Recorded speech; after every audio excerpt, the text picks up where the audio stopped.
border, and they kept on making booze during our prohibition, and so it became a ready market, this kind of relationship, all across the 3,000-mile border between us and Canada.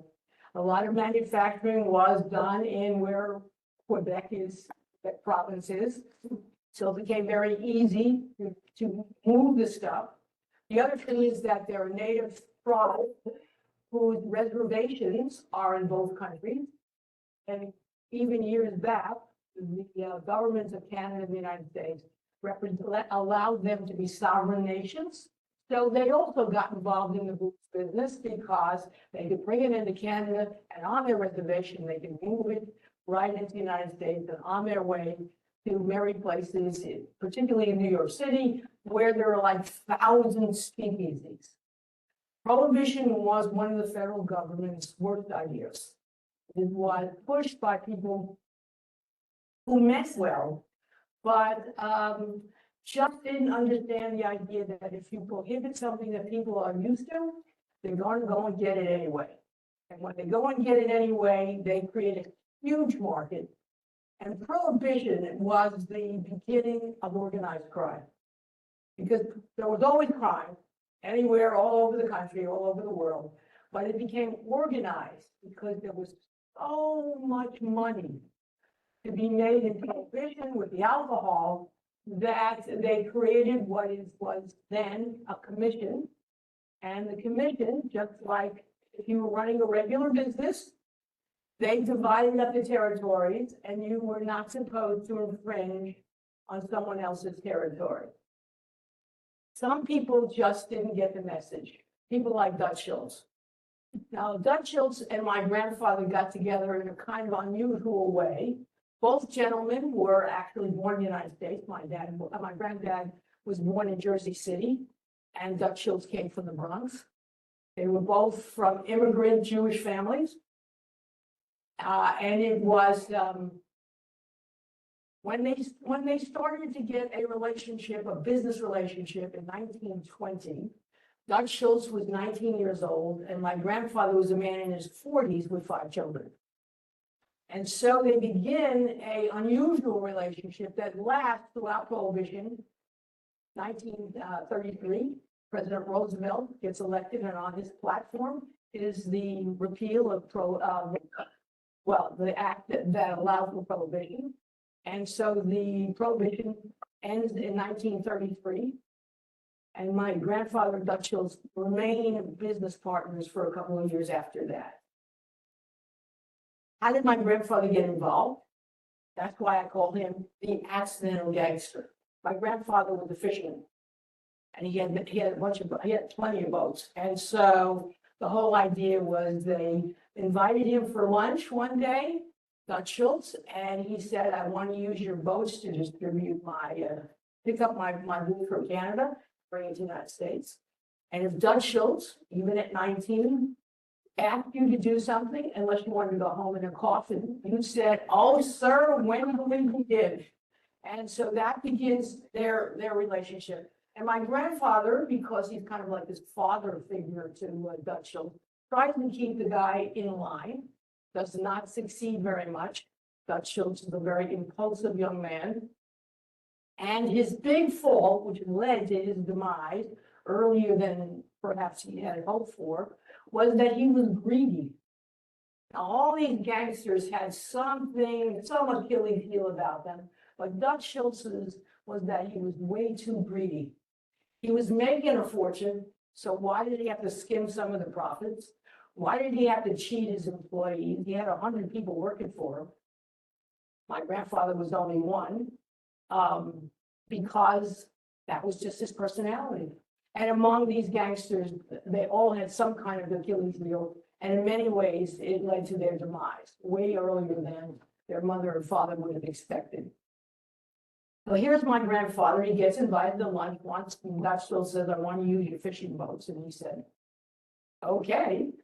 And so that's how that began that relationship. And what they had to do was to bring the boats to the international border, the international line in the ocean. So they didn't have to come my grandfather didn't have to go to Canada to collect the booze. He only had to go like 3 to 5 miles outside.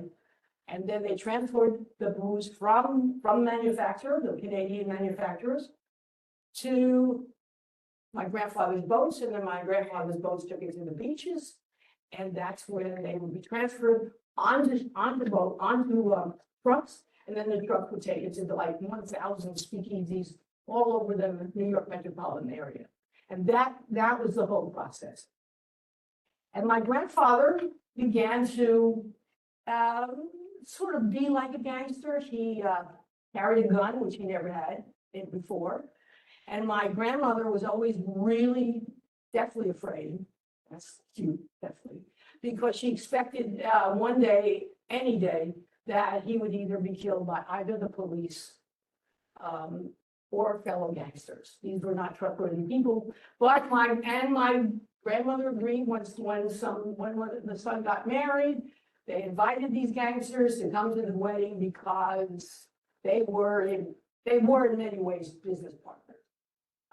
And everybody in the neighborhood knew that my grandfather worked for Dutch Schultz because my Aunt Minnie would go in the street and say, "I work for Dutch Schultz." And everybody knew who Dutch Schultz was from the newspapers, that he was this really very dangerous man. So no one did anything to any of the kids or anything else because everybody was afraid of Dutch Schultz. And I put in the book, now the book is based on remembrances from my aunts and my uncle and my father who knew my grandfather. Because they were around. And so that's, it's a novel because I could not be there when my grandfather and Dutch Schultz conversation.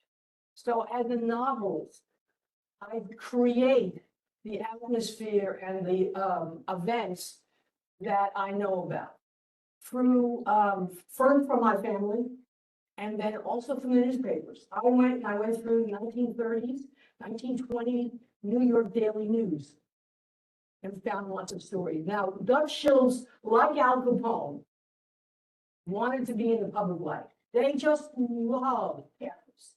And they loved the fact that they could be on the front page. My grandfather didn't. He had no interest in being in any newspaper, and he could understand how this potentially, if everybody knew where he lived, that there was potential danger for his wife and the 5 kids. So he stayed away from that. But there were lots of gangsters. You didn't become a gangster if you were shy, reclusive kind of individual. I mean, that was not going to happen. And most of the gangsters in this period were men, and most of them were immigrants because they came from nothing. And in a sense, just like Dutch Schultz, if you come from nothing, you have no money, you have no status.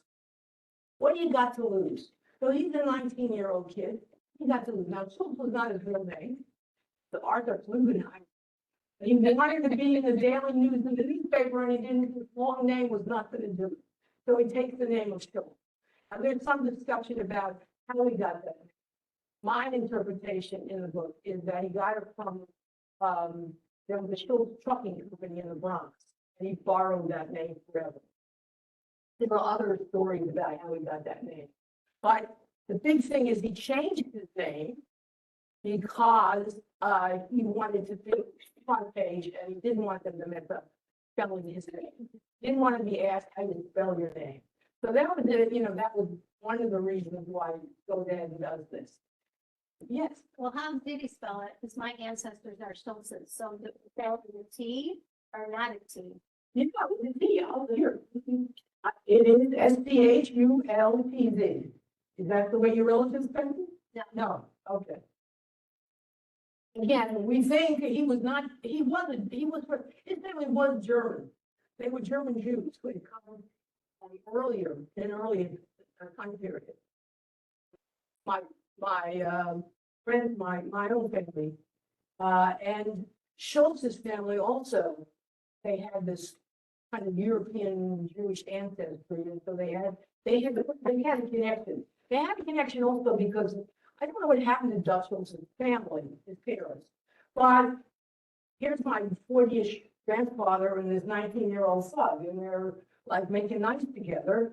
And it just sort of clicked. I think my grandfather took a kind of fatherly interest in his kid. It didn't make him rich, but it did give him a money. And my grandfather was smart enough to see how you could really get in trouble with the law, being in the gangster business, not so much by distributing and selling the booze, as doing that, making lots of money, and then paying no taxes. You know that Al Capone, you probably know this, went to jail for tax evasion. He did not go to jail for murdering people, which he did plenty of. And in fact, the evolution of prohibition is such that originally it's the local police, local judges who were so easy to bribe, but nobody ever got into real trouble. Every now and then they had to make a show and they would, you know, go into a speakeasy and break a few bottles, but in general, that was fine. It isn't until the federal government decides to get the treasury boy, want to get involved in this, because what they're looking for is not murder, but tax evasion. And that became the far more intensive, and the Fed treasury boys were not easy to bribe, unlike the county judge or the local police. They were hard to bribe. So that becomes the first beginning of the law trying to get after these guys. Now, my grandfather can see that what Dutch Schultz did not see, and that is you got to pay stuff down. So my grandfather created a whole bunch of businesses with the illegal money that he got. And so a cousin became a pharmacist, and he opened a pharmacy, which my grandfather paid for.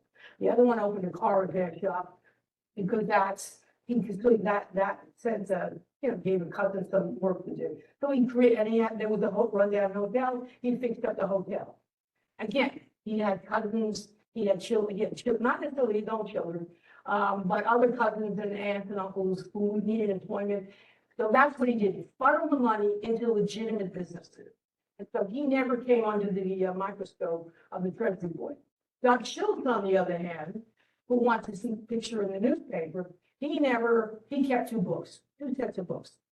And eventually the feds came after him. Again, not for murder, because believe me, he murdered a number of people. They wanted to get him for tax evasion. And the interesting thing about the Schultz story is that he had two trials on tax evasion. One was in Syracuse, New York, far from here. And in Syracuse, it was a hung jury. They couldn't decide on it. And the second one was in a small town here in upstate New York. And they figured the feds figured, oh, we sure got him. Here are these local farmers. They definitely are not going to be in favor of someone like a Dutch Schultz. So we're obviously going to get a conviction. Well, they made a mistake. The mistake they made was that the local farmers were making money off of these gangs because they were close to the border with Canada. And so all those kind of people, they were buying things from these little store owners. They would deliver, like my grandpa delivered cows to some farmers just to say hello and thank you. And so what happened? They actually acquitted him. And the feds are just, I can't figure this out. They got Al Capone, they couldn't get this guy. And it's just different locations. And my grandfather was involved with it was bribery. No, you know, it wasn't like they gave him money, but they bribery of a different kind. And that was what turned the tables on the feds. They just didn't realize how valuable prohibition was to people who ordinarily you wouldn't think would ever do anything slightly illegal in their whole lives. And don't forget, then as we get into the 30s, we start to get into the Depression, and everybody's looking for the dollar. So again, people who might ordinarily never break the law, in fact, they were open to that because they saw it in their own best interest and in the best interest of all these little towns that really had no businesses whatsoever. Just the agriculture. So that was the kind of interesting thing about Dutch Schultz, and my grandfather helping him to be able to do this stuff. The other thing that is kind of interesting about the things is that, so there's a certain group of people that are really doing well, and there's a whole bunch of people really that aren't doing well. And all of these people who aren't doing well actually find a lifeboat in Prohibition, in the movement. And again, it's people that may not have wanted to drink, but could see that there was something in it for them. And it took a very extremely honest person to truly turn their eyes away from what was actually going on. And now, it's not in my book, but it was my grandfather's feeling that the people behind Prohibition were actually people who were white Christians who were against immigrants. And he thought it was, Catholics and Jews who they were trying to single out and pay the price of being immigrants. Now, I can't tell you that it's really, but that is what my grandfather said, and what is the family's collective wisdom about what's behind Prohibition to begin with. And of course, President Roosevelt running in 1932, one of his platforms was Prohibition.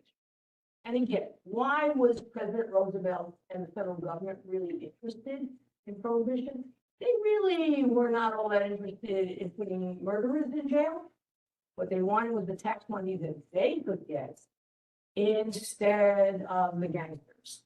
So it was chasing tax money. So none of them were moralists in the political world. They were just realists that said, oh gosh, this is the way that we can have money.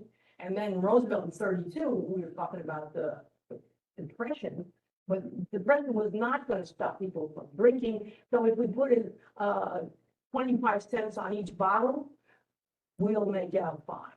And that's one of the kind of strange things about what happened with, and again, there's so much money involved. And then it gives rise to this whole category of people called the bootleggers and gangsters, because the gangsters, they recognize by the late 20s that Prohibition isn't going to last forever.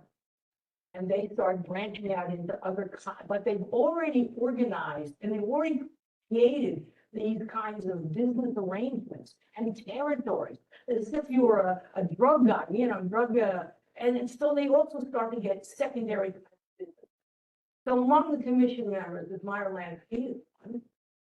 He sees what's going on, and he gets involved in the casino business, illegal casinos. And this is before Las Vegas. This is before before New Jersey, and then of course what we have today. So he's involved in casinos in Miami and in New Orleans. Lucky Luciano, he is also one of the members of the commission, and also one of these great big bootleggers. He also had side businesses. Again, recognizing that Prohibition was never going to last forever. So he was in the heroin business, and he was in the prostitution business. And he gets finally caught again. He murdered a whole bunch of people. He did not go to jail for murder. He went to jail for prostitution. One of his madams ratted him out, so to speak, and he landed up going to jail. What I talk about is the very end of the book about what happened to all these people who are members of the commission. And what happens to Luciano is, because he's a naturalized citizen, the United States government right now, what they're doing is completely legal, and that is you can deport naturalized citizens for fraud. So he's deported to Sicily, and Meyer Lansky comes to his defense. This is later on. War is going on, and don't forget, Sicily was part of the Mussolini's empire, and later would be part of when Mussolini is murdered. Then Hitler takes, and the Germans take over what goes on in Italy. So what happens is, to keep him out of jail, Meyer Lansky makes a arrangement with the U.S. Navy that Luciano will keep his eyes open on the ports in Sicily to see what's going on with Mussolini, and then later on with him. And so and then Luciano just dies the natural death in Sicily in his 60s. And of course, Meyer Lansky lives to be much older.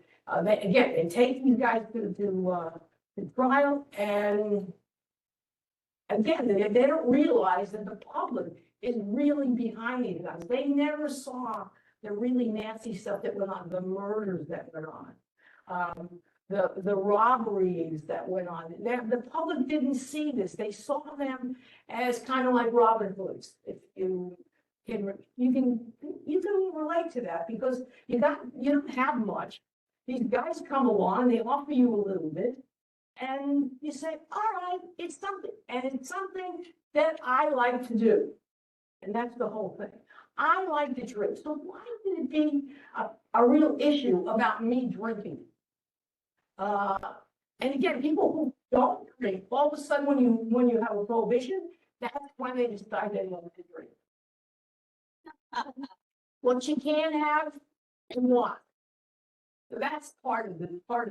The other part of the story, which is what happens to my grandfather when the government is started, even though he's been paying taxes, he gets a telephone call and they said, get out of the house because the feds are after you.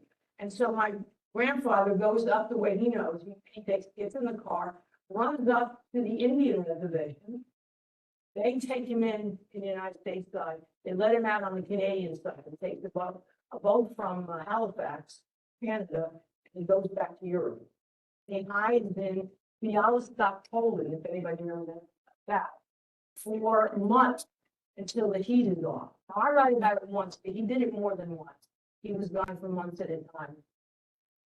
And he goes to Europe, and he sees what's going on in Europe, and he goes to his family, and he pleads with his family to leave Poland and to come to the United States. He said, if you listen, you will see what's going on, and Europe is not a safe place for Jews. We really need to get the family. And my grandfather smuggled books. That's smuggled people. That's not going to be a big deal. He was going to get up in the same room he took. He's going to go to Halifax and get to the Indian reservation. Yeah. And they'll go to the New York City area. He was fairly unsuccessful.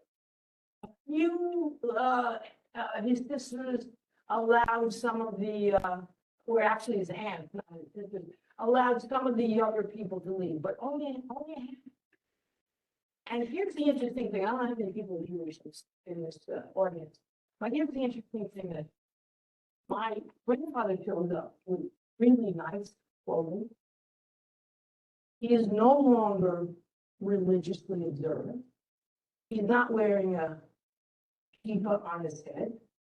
He doesn't go to shul every Friday night and Saturday. He doesn't pray 3 times a day. He's a completely different person than what they remember from the family. And they look at themselves and they said, with their different kinds of clothing, and they're spending so many hours in the pursuit of religious activity, and they're afraid. They don't want to come to America because they don't want to become my grandfather. And so there is this whole sense that if I leave this, I will be, Jews don't really believe in hell, but I will be a bad person if I leave this Białystok, Poland, and the life that I have here and come to America with its freewheeling ways and this prohibition and this gangsters. And here's my grandfather running for the gun. I mean, they say, this is not for, maybe for some young people, because they're not so committed to life one way or the other. And so that's a kind of important lesson. And later on, my grandfather will be involved in trying to get Jews out of Europe and he wanted to bring it to America. But the people behind this movement wanted to go to Palestine.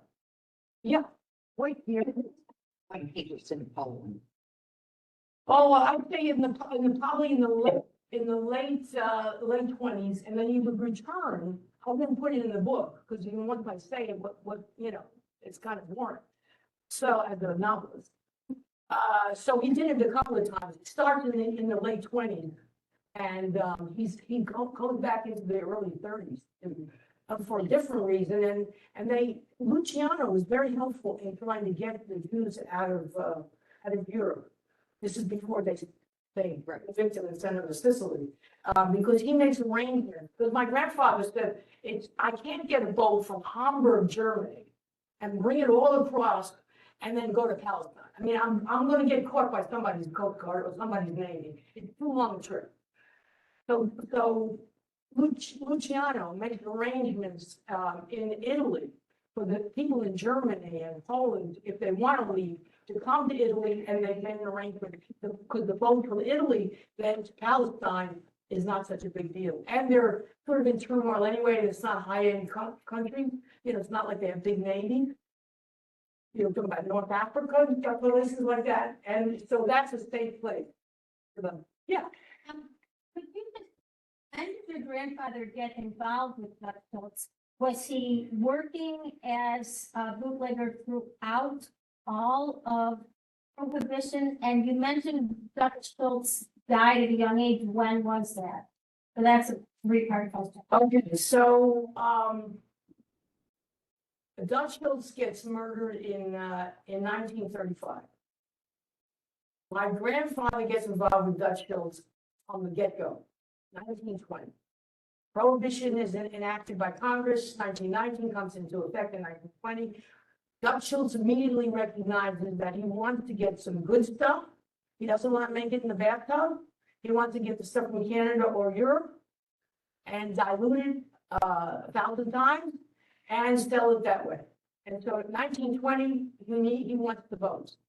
The other thing I talk about in the book is that in 1928, one of their bootlegging friends is Arnold Wilson, who is a gambler and a bootlegger, and comes, unlike almost all of the gangsters of the time, comes from a very wealthy family. There was no need for him to be looking for another way to make a couple of bucks. That was not it. He was a gambler. That was his. In 1928, he's murdered. They say by Dutch Schultz. Not proven, but that's what it is. And so Dutch Schultz, my grandfather says that Dutch Schultz, Austin got really, really good. Let's go get a couple. And so he gets bigger boats, my grandfather. And now these boats can go, not only to Canada, these boats can actually go to Europe and pick up whiskey and scotch and all this stuff from Europe. And so now they get a better class of booze with much better boats. And that all because the Rothstein's dead, and they want to somebody wants to get rid of his boats. Did I answer your questions? Yeah. Okay. Yeah.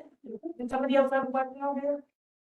So yes, it's an interesting story. Now, almost all of these gangsters were white men, but in places like Harlem, there were, of course, black men, mostly men again, but there was one famous woman from Guadeloupe. She led stuff in and she is the queen of the, not booze, she's not in the booze, in the numbers round. So the numbers round, if anybody knows, for a penny. For a penny, you pick a number, and if your horses come in as the combination, and it was all rigged, so you can, a few people could win. Overall, nobody ever win. But and to this day, there's numbered rackets that go on. All the those kind of people. Pick a number. I think it's more legitimate now than it used to be. Anyway, she was the queen of Harlem.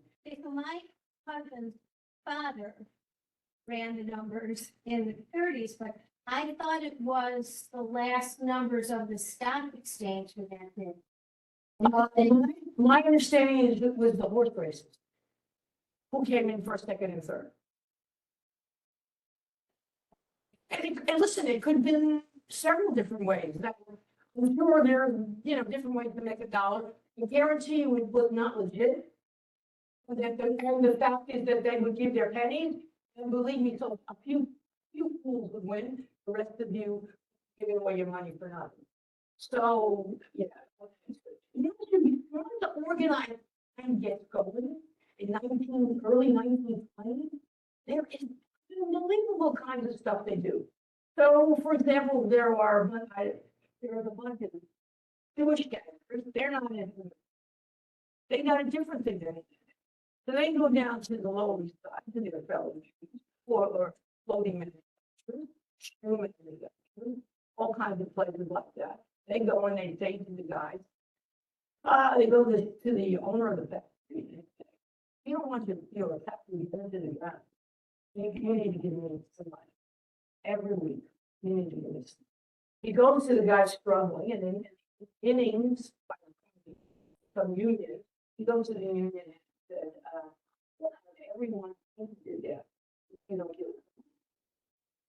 so they get money from both sides. That's extortion. That's what that game continues to this very day.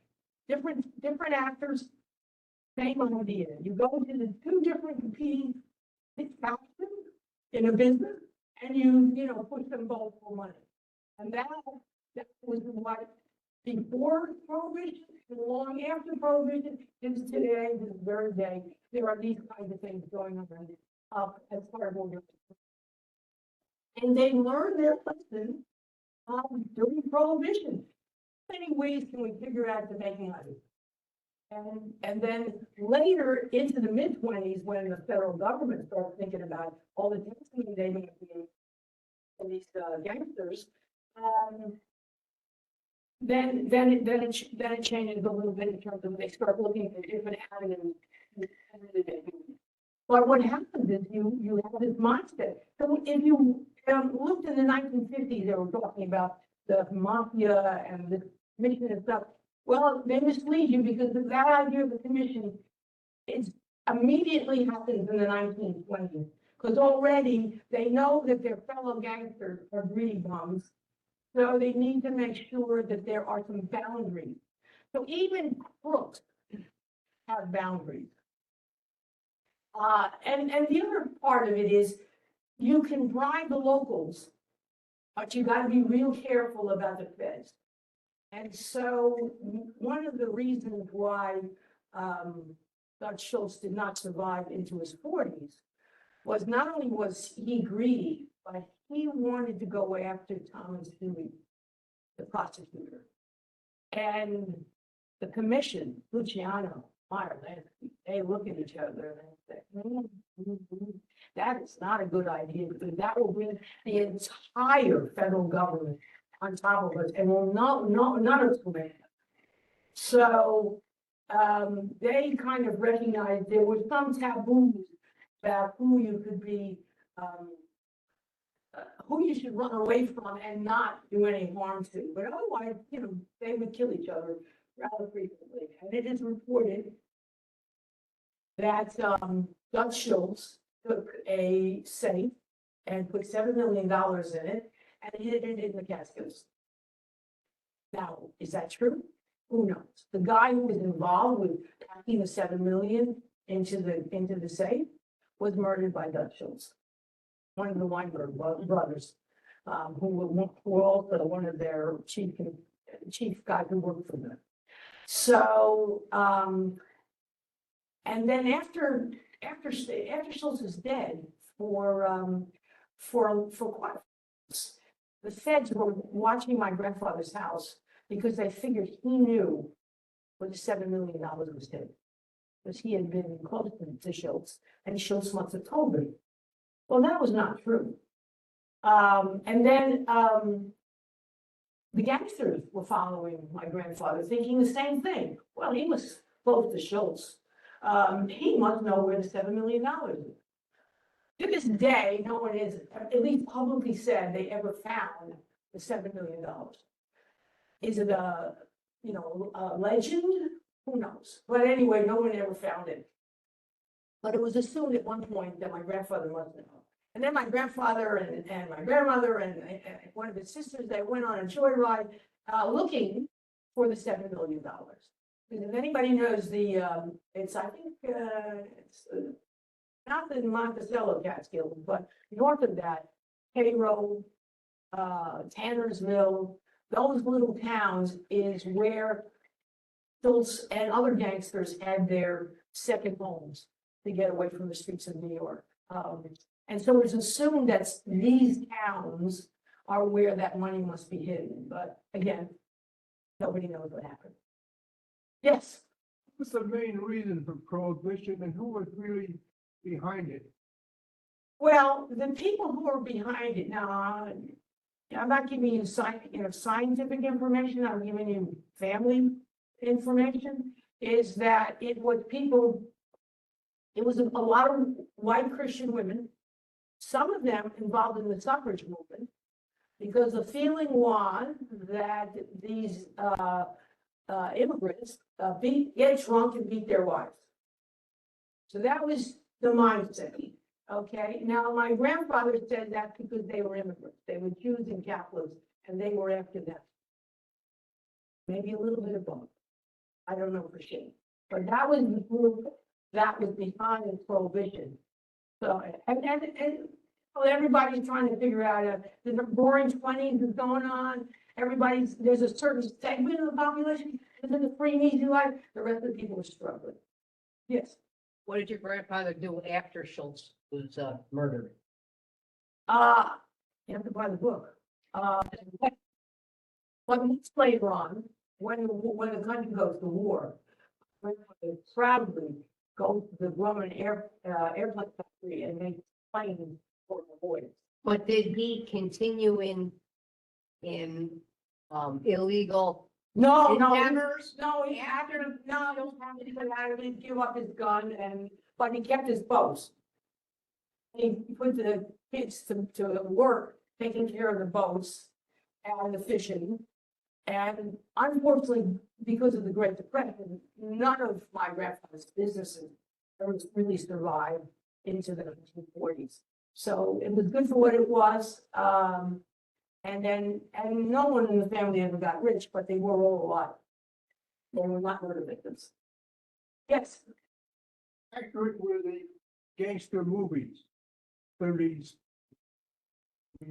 Well, people love gangsters. We were in love with gangsters. And as the depression gets worse, you're looking for Robin Hood. And there were a few. Bank and they give a few to local people and the rest they keep for themselves. Most of these people were really not nice human beings. They really weren't. I mean, if you were willing to do something so illegal that the federal government is after you, yeah, it's tough to be a nice person. I believe my grandfather was a nice person, but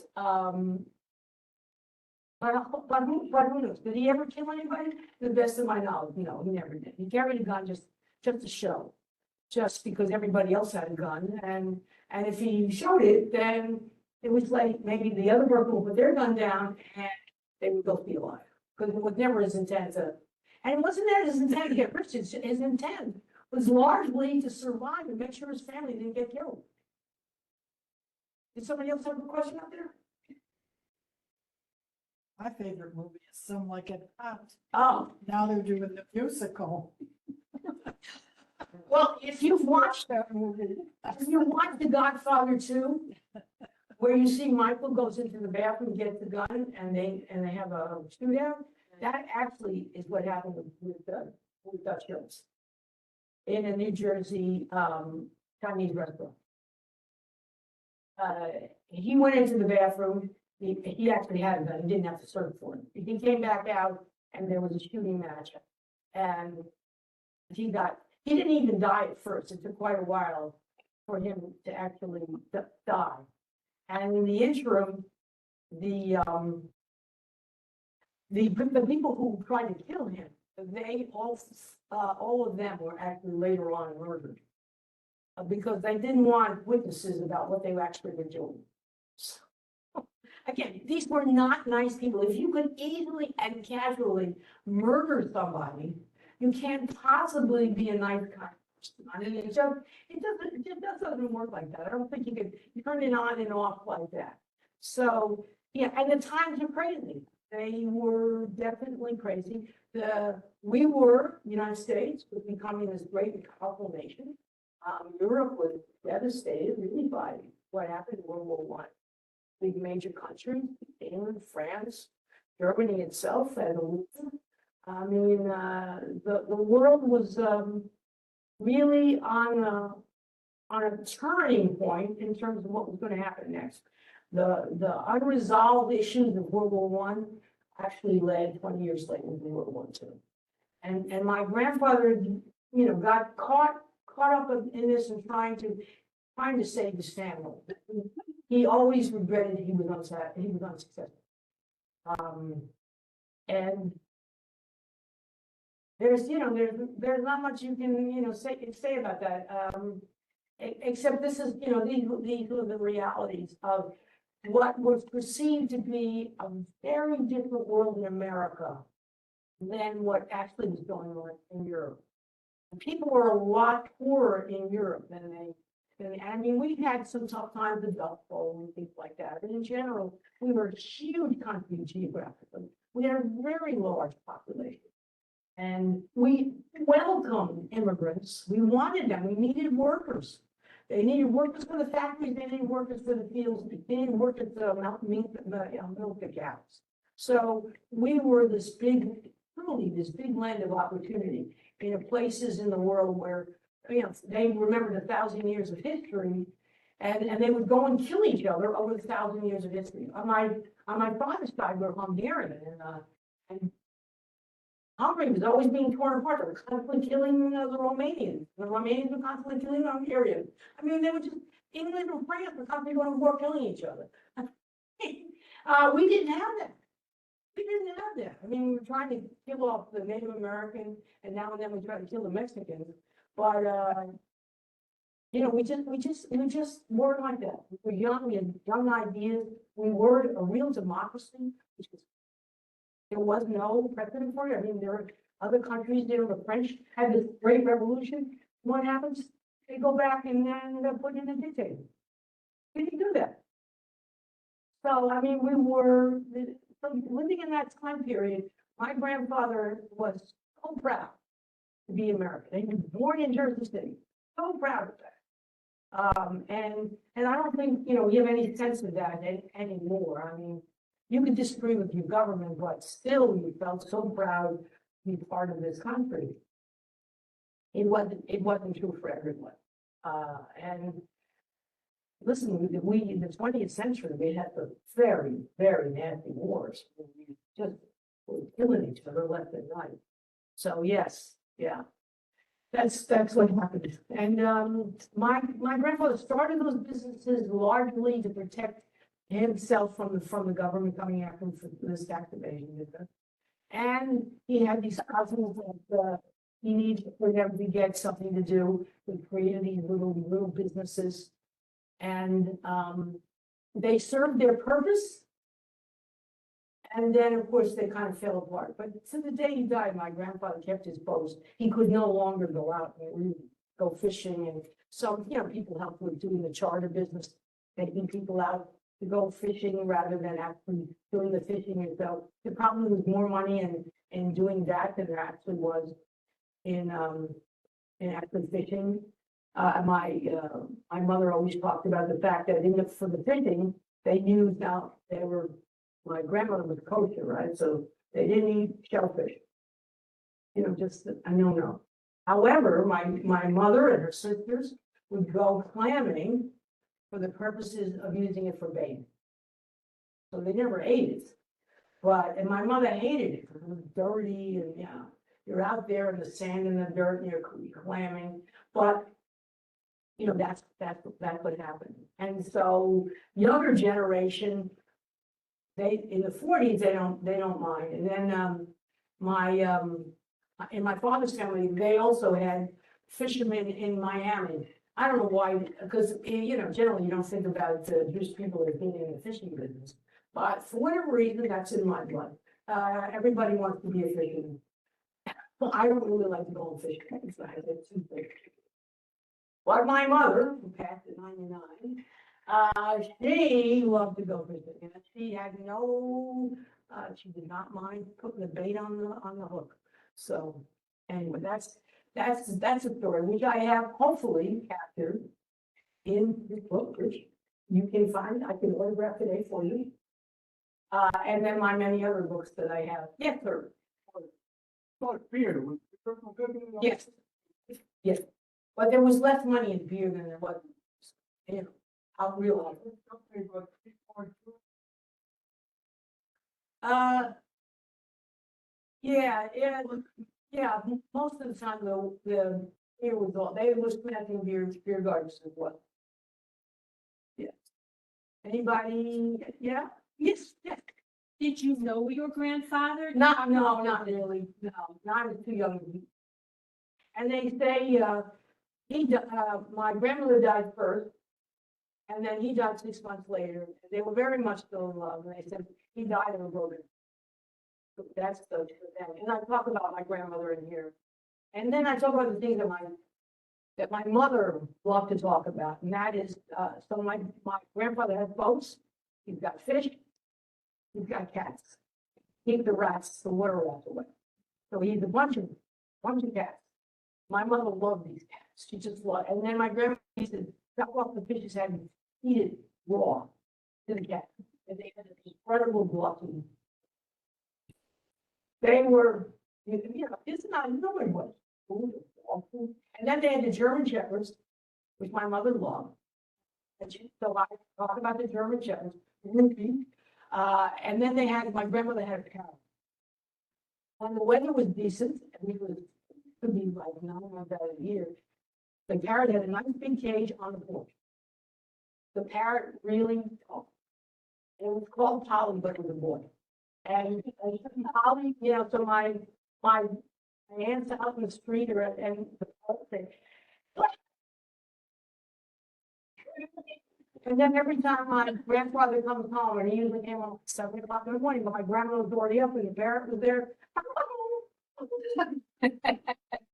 So that's the stuff that, as a kid, growing up in this environment, that's the stuff that my mother remembers. And I put them in because that was, you know, that's the cutesy kind of stuff that has nothing to do with the violence that was going on. And then, you know, my grandmother was just always a nervous wreck, always thinking that he was going to get killed. But ever so grateful when they could get out of this business and simply, you know, he's the word that he might get, the boat might get overturned because of the water, the weather, but nothing like what follows. Yes. I think if everybody in this room digs deep enough, we probably all have a few stories, if not of the Depression, that maybe Prohibition. 2 short stories will take 2 minutes. My wife's grandmother, they say, had a still in her attic. And that is, she worked with someone local here. And that's how she supported her family of 10 for about 5 to 8 years. And I also was told by my father that my grandfather, his father, had a cousin in the New York City area that happened to be an enforcer. That's all I know about the guy. He had the same last name as me, but outside of that, I know nothing. But if we dig deep enough, I bet you there's a lot of stories like that. Well, when people are hungry enough, and you need to protect your family, I mean, people are willing to do things that ordinarily they would never do. I mean, the 20th century sees this incredible World War I, then it goes through this incredible depression, then we have World War II. So people, when they're hungry and you want to feed your family, you're willing to take risks that you normally would never consider. But the time produced prohibition. And that then produced things that were unintended consequences. The fact that organized crime got so organized, unanticipated, but it became the root because I don't think anyone, when they started to put in prohibition, had any idea about how much money was going to be involved. Because it turns out, when you tell people they can't have something, all of a sudden they want it. They may not want to drink every day of their lives, but if you tell them they can't drink, then at least once a week, maybe they want to drink. And there you go. You got a whole bunch of people taking a sample. I mean, that's what, it wasn't the heavy drinkers. It was the people who ordinarily would not drink. Said, well, if you can't do it, especially young people, 18, 19, 20-year-olds. You tell them they can't do it, they say, must be something worthwhile doing. So that's what happened. And it was just a period of, we're only living into a kind of pretty strange time at the moment. But we'll see how that shapes out. But, yeah, and with a lot of to write this book. Other than your book, which talks about prohibition, do you have any other, would you recommend any other books to read to find out more information about it? Because I really don't know. I would like to learn a little bit more about it, because I know that, it was, again, you couldn't drink or anything, but do you have any other stories or novels that you could recommend that would be interesting to read to get more information? Honestly, no. Okay. No. Okay. Yes, We had our own, resident gangsters. They call me corny. Buffalo's Polish Gangsters. And they're written by a local gentleman, Michael Rizzo. In case this lady is interested. Oh, okay. Maybe you should go on one of the explore Buffalo tours with the gangsters too. That would be. That's saying, he writes But he had a books. University Express thing. And they call me Right. corny. And they, Oh, I did last semester, maybe I had to go, I don't remember. okay. America loves gangsters. To hear about them. And listen, there were all those, during the middle of the Depression, there were all those gangsters who were robbing banks. If you remember, and they were heroes. These are the banks foreclosing the farm and the homes across the country. And people they just couldn't believe it. And if you killed a bank teller or a bank manager, who cares? They were considered to be evil people because they're taking your whole family's work away from you. So they became, top heroes. But I guarantee you, most of them were not nice people. If you're going to take a gun and try to rob somebody and kill someone in the process, believe me, this is not someone you want to take home for dinner. Yes.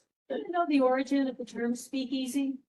No, I don't, but, it's used constantly. Yeah. Yeah, and they were all over during Prohibition. And then to make everybody happy, a couple of them every month were invaded by the feds and killed a lot of them. Lo and behold, they did their. For instance, I have these wonderful book that can be ordered, and then there's other books that I've written under my name, and I write mysteries under a pen name. I'm actually going to be doing. That's still your name? Harriet Goodman Grayson is my name. Your name. Anastasia Goodman is my pen name. And I'm teaching a class on the history of mystery at the Amherst Senior Center. Read mystery, we talk about the emergence of women writers in the 19th century. Is that part of the university? No, No, I don't think so. at the Amherst, catalog class Oh, okay. that are paid classes. What's it called again? What did you say what was the name of it? Oh, the history of mystery. The history of mystery, yeah, it's fascinating, and because mysteries don't have the same panache as a novelist. Women's, sort of, they want the world is open for women.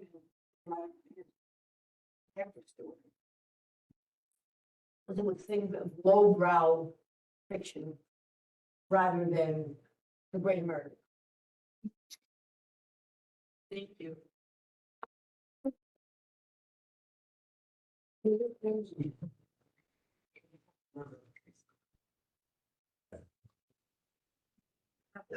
I can't read it, I don't to the library. So that